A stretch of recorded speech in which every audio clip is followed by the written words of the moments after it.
রাজনৈতিক যে দুর্নীতি, দুরাচার,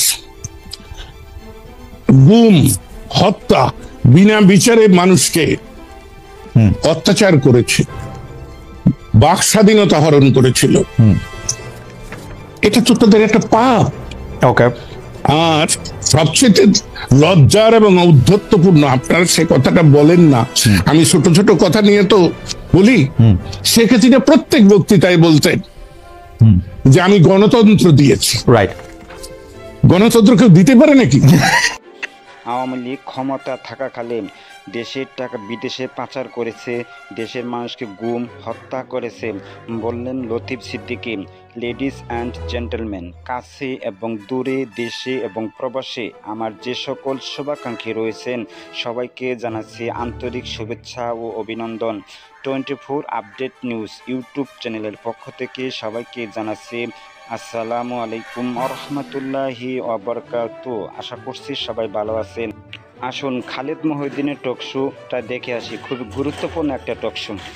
বাংলাদেশের এই 5-6 মাসের অবস্থাটাকে আপনি দেখুন না, সেজন্য তো আওয়ামী লীগ দায়ী, সেজন্য তো আওয়ামী লীগ দায়ী, সেজন্য তো আওয়ামী লীগের 15 বছরের দুঃশাসন দায়ী, প্রতিষ্ঠানগুলিকে ধ্বংস করা হয়েছে, পুলিশ, সেটা বলছি, পুলিশ আমলাতন্ত্র, আমি তো স্বীকার, হ্যাঁ, কিন্তু নেতৃত্ব যিনি আসছেন ডক্টর ইউনূস তো নেতৃত্ব দিতে পারছেন না। শেখ হাসিনা কি নেতৃত্ব দিতে পেরেছেন জনাব সিদ্দিকী? আপনি কেমন বলবেন? শেখ হাসিনা তো লুটপাট ছাড়া আর কি নেতৃত্ব দিচ্ছেন আপনি আমাদের বলেন। আমি তো বলি নাই যে শেখ হাসিনা ভালো কিছু করেছেন, আপনি কিন্তু শেখ হাসিনা দেশটাকে একটা স্থিতিশীল অবস্থায় রেখেছিলেন, সকল কায়েমি স্বার্থবাদীদেরকে সুবিধা বন্টন করে একটা ব্যবস্থা রেখেছিলেন।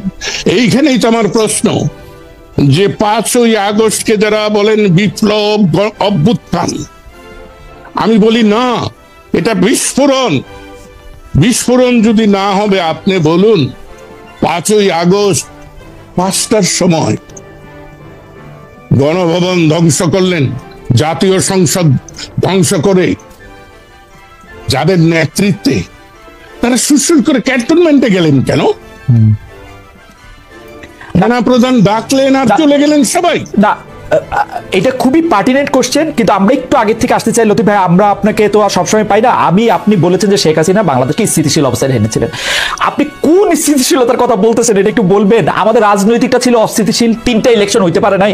অর্থনীতির মধ্যে আমরা দেখছি 5-6জন বিশিষ্ট লোককে টাকা পাচারের, লুটপাটের, দুর্বৃত্তপনার সুযোগ দেওয়ার জন্য যা কিছু সরকারি মেশিনারি করা দরকার তার চেয়ে বেশি করা হয়েছে। আপনি যদি সামাজিক স্থিতিশীলতার কথা বলেন, এই শ্রেণী উচ্চ বড়লোক আরো অনেক বেশি বড়লোক হয়েছে, গরিব আরো অনেক বেশি বড়লোক হয়েছে, কোন দিকটা দেশ স্থিতিশীল ছিল? ভাই রে,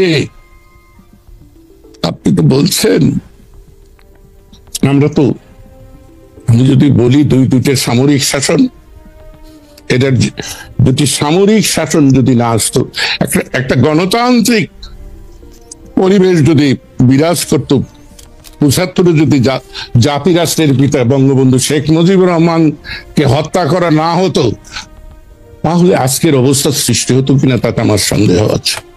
তাই শেখ হাসিনা তো বাতিল মাল, সে গণদুশ্মন, এতে আমার কোনো কথা বলতে লজ্জা নাই, এবং তার সঙ্গে কাজ করেছি সেজন্য আমি অনুতপ্ত অবশ্যই।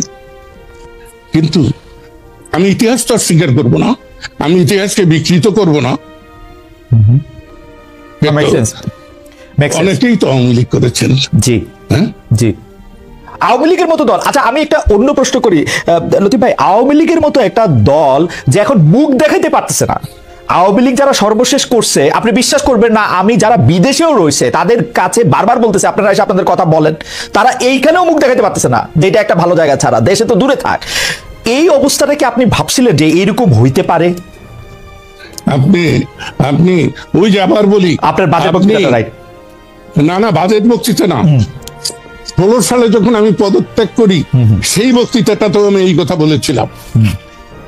আমি ওই প্যাট্রিয়ট কবিতা হোয়াটসঅ্যাপে, রাইট, সেই কবিতাটা আমি ভালো করে ধারণ করি জীবনে। তাই বিজয়ী বীর দেশপ্রেমিক ফুলের মালা নিয়ে আসে, যদি ব্যর্থ হয়, জনস্বার্থ বিরোধী কাজে লিপ্ত হয়, তাহলে জুতার মালা দিয়ে যেতে হয়। রাইট, আমি কালকে শেখ হাসিনাকে সমর্থন করেছি বলেই আজকে করব এ কথা তো আমি বলছি না, কিন্তু আপনি যেটা বললেন যে মুখ দেখায় কি করে, আপনি এখনো জানেন না এই বাংলাদেশে আওয়ামী লীগের এমন সমর্থক আছে তারা এখনো শেখ হাসিনাকে নিয়ে স্বপ্ন দেখে, যারা আমাকে ভয় দেখায় যে আপনি যে শেখ হাসিনার বিরুদ্ধে বলেন ভবিষ্যৎ কি হবো। আমি যে 87 বছরের একজন বৃদ্ধের ভবিষ্যৎ আর কত।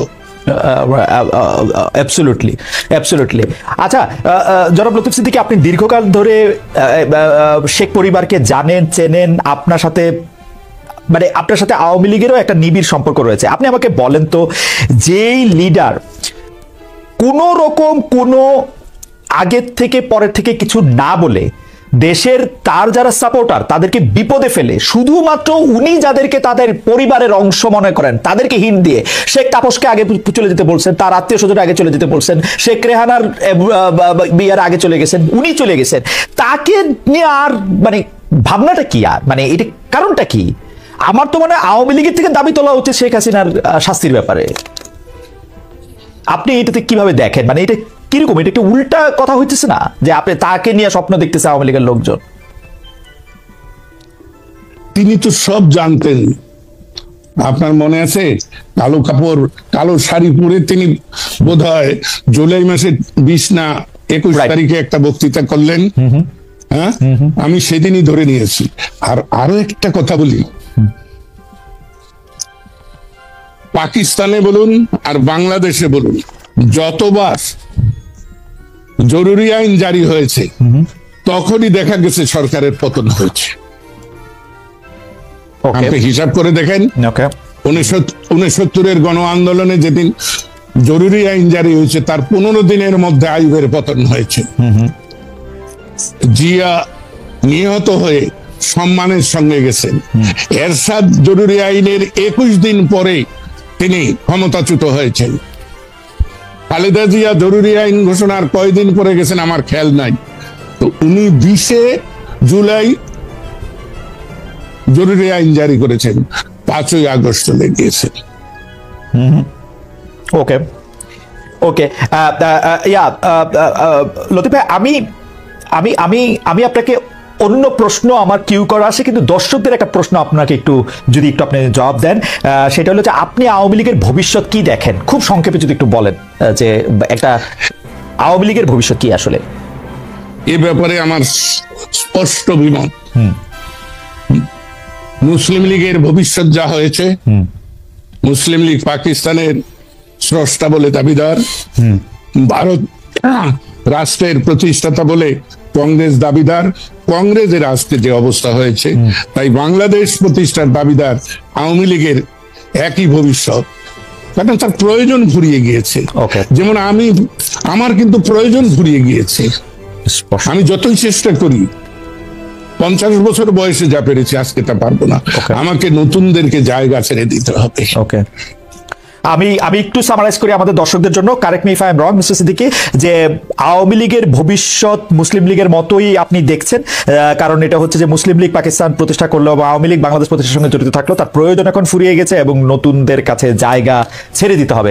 আপনি কি আর কোনো কিছু যোগ করবেন এইটার সঙ্গে? কারণ এটা একটা স্পেসিফিক প্রশ্ন অনেকের, আপনি যদি আর কোনো কিছু যোগ করেন। ভবিষ্যৎ যোগটা হলো সময়ের দাবিতে আওয়ামী লীগের প্রয়োজন নাই, তারপরেও আওয়ামী লীগ যে দুর্নীতি, দুরাচার, গুম, হত্যা, বিনা বিচারে মানুষকে অত্যাচার করেছে, বাক স্বাধীনতা হরণ করেছিল, এটা তো তাদের একটা পাপ। ওকে, আর সবচেয়ে লজ্জার এবং ঔদ্ধত্যপূর্ণ, আপনারা সে কথাটা বলেন না, আমি ছোট ছোট কথা নিয়ে তো বলি, শেখ হাসিনা প্রত্যেক বক্তৃতায় বলতেন যে আমি গণতন্ত্র দিয়েছি। রাইট, গণতন্ত্র কেউ দিতে পারে নাকি? এর চাইতে বড় ঔদ্ধত্য। এবং এই কথাটা হচ্ছে একদমই, আমি গণতন্ত্র দিয়েছি বললেই বোঝা যায় যে এই দেশে গণতন্ত্র নাই। আসলে দেশের প্রধান যদি এই কথা বলে, এটা খুবই ভালো কথা বলছেন, এটা খুবই ভালো কথা বলছেন, এটা খুবই ভালো কথা বলছেন। সুপ্রিয় দর্শক শ্রোতা, এতক্ষণ যে ভিডিওটা দেখলেন, আশা করছি এই ভিডিওটা আপনাদের খুব ভালো লেগেছে। আরও ভালো ভিডিও পেতে 24 আপডেট নিউজ ইউটিউব চ্যানেলের সাথে থাকুন। ইনশাআল্লাহ পরবর্তীতে আরও ভালো ভিডিও নিয়ে হাজির হব। ততক্ষণে আপনারা সবাই ভালো থাকবেন, সুস্থ থাকবেন। আল্লাহ হাফেজ।